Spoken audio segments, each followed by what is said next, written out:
Hello guys, welcome to the Tech review. And today we're taking a look at this tool bag by Spec. So this is a tool bag kit that allows you to start off with a drill and all the different tools that you would need for a start off. So this is what you get. It's a drill, quite a powerful one, quite big and heavy. So I wouldn't recommend this for smaller jobs, more for the bigger jobs.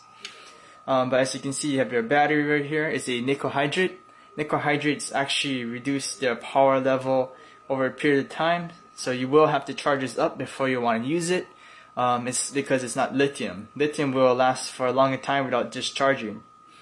You just remove the battery by pinching these two sides like this and lifting, and that's how it looks. You can see the terminals right here, and you just pop it back in.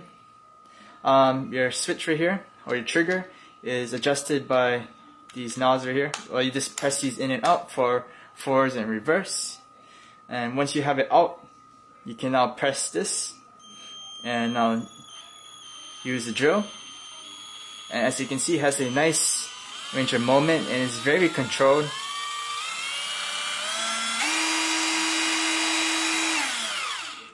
So it's not one of those herky-jerky ones that don't have a lot of control to them. So this is really good compared to most of the cheaper ones out there. If you want to go in reverse, you just press this back and you will just go in reverse. And make sure once you're done with this, place it in the middle. That way you won't be able to press it and it won't move in the bag. And one also thing to note is it has an LED right here, which most of the drills have. That's to allow you to see when you're drilling into a wall in a dark space. And here's your clutch. This is what you use for adjusting how much slippage are in here. So if you have a lot of slippage, you can now stop it with your hand. Just like that. But as you move up the numbers, you won't be able to hold it back as much. And if you set it to drill, which is this one, there will be no slippage.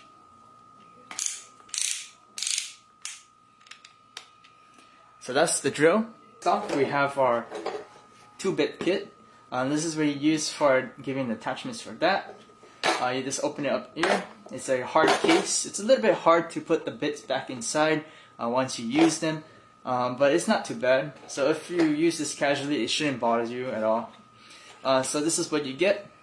So you have your stoppers, and here you have your screwdrivers. These are your typical screwdrivers that you can just place into there.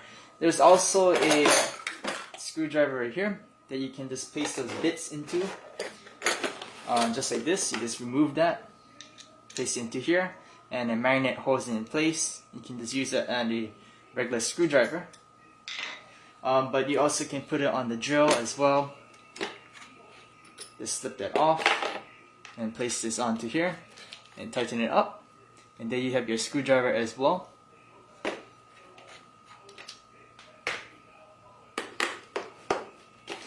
You have all your drill bits. This is for your wood, and this is for your concrete, and this is for drilling into your counters.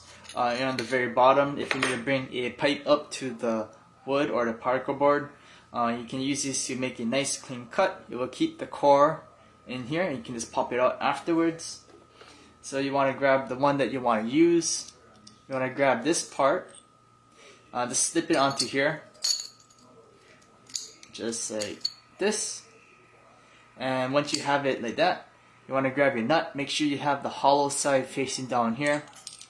Place it onto here, twist, and once you tighten it up, it should be nice and secure. Now you have your drill bit. This is to guide it, and here's the part that will cut out the hole. So pretty simple, pretty good device to have, and it also is quite useful if you're starting to do some renovations for the house.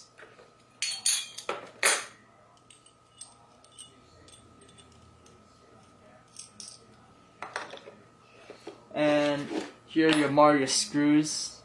This is a smaller version than these. This one has a longer neck, so you can get into those deeper holes if the screws are deeper inside the product. And here are just your other bits. You can use it, same thing with the screwdriver, or you can use it with the drill. Next up, we have our cutters. This is the cutters that you get with. Quite easy to use, has a nice rubberized grip to them with a hard plastic core. Feels quite nice and did cut quite well. Also, you get your needle nose pliers.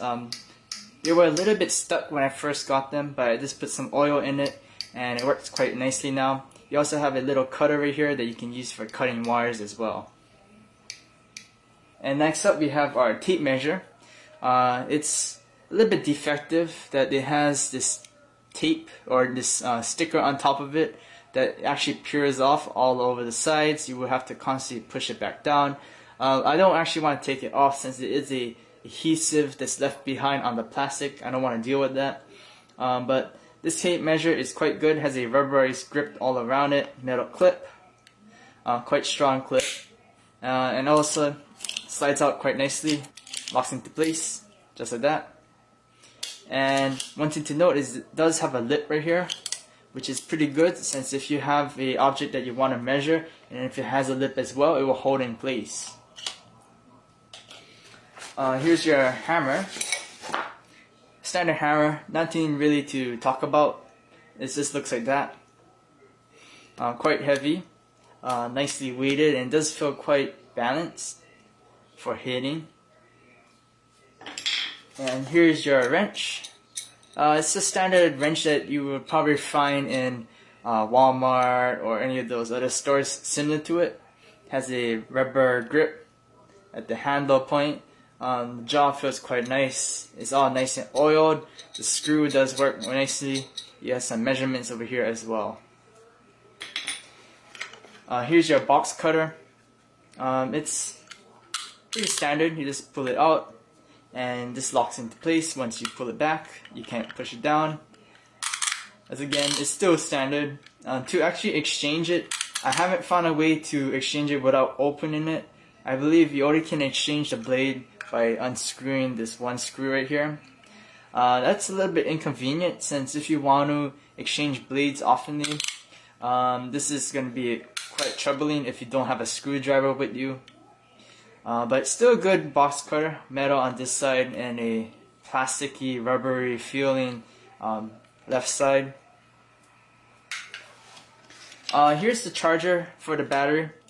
Pretty simple. It's one of those cheaper ones that they don't give you a actual physical base for it. It's just a topper, so you just place it on top of the battery, plug it in. It has indicators right here that tell you if it's fully charged or not.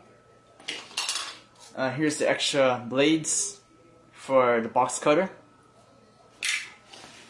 And we have nothing else in the bottom of the bag. Let's take a look over here. We have our screwdrivers. So it has the tips that keep the screws on top of it. So that's nice. And has rubberized grip with these bumpy textures to also provide some grippage. I did find them a little bit uncomfortable when using them since they are quite pronounced. But if you're wearing gloves, it doesn't really make a difference, and it does give quite a decent amount of actual texture to grip onto it. And finally we have the bag that it comes in, quite nice. You have these pockets all over here, and on the very opposite side. There's also a cardboard on the very bottom, or a piece of plastic I believe. It does give it some support, but as you can see the sides have no support, and they do sag quite easily, just like that. But this does also make it actually quite a lot easier to store away if you're not using it.